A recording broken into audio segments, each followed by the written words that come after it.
The Russian authorities are to set up a special zone for protest rallies at the Sochi Winter Olympics, where security will be tight. A special security regime will be in place in and around the southern city from 7 January until 21 March. The authorities announced last year that a ban on rallies would be imposed in the Games area, but a decree now says protests during the Games in February can be held if agreed with the authorities. Presidential spokesman Dmitry Peskov said all public gatherings and demonstrations must be agreed in advance with the municipal authorities as well as regional divisions of the Interior Ministry and the Federal Security Service, the FSB.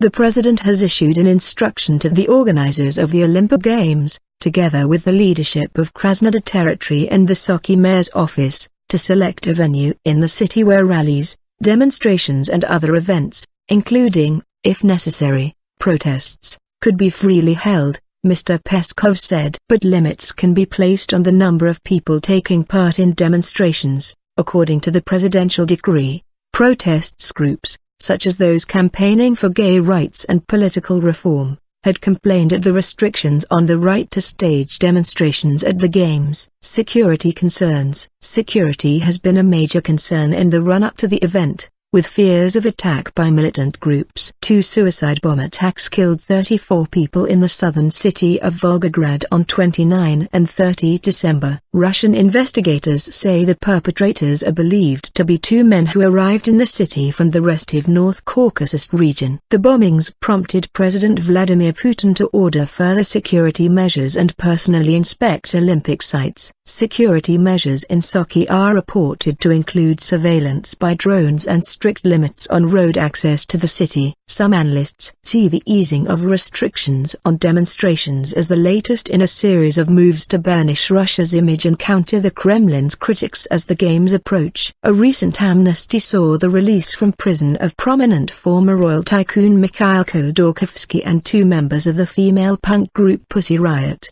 The Chinese authorities imposed similar restrictions on protests for the 2008 Beijing Olympic Games. Demonstrations were permitted in 3 designated city parks, but permission had to be obtained from the city authorities and the police.